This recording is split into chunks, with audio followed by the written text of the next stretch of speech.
मैं हूँ महिंद्रा थार, मेरा गया सब भंगार। मैं हूँ जिमनी और मेरा इंजन है बहुत ही ज़्यादा दमदार। और मैं हूँ ट्रैक्टर, दुनिया का सबसे बेस्ट व्हीकल।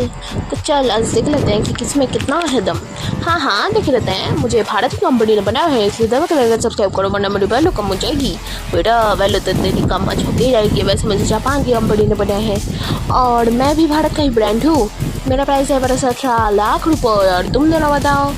मेरा प्राइस है 3 से 6 लाख रुपए और मेरा प्राइस है 10 से 12 लाख रुपए।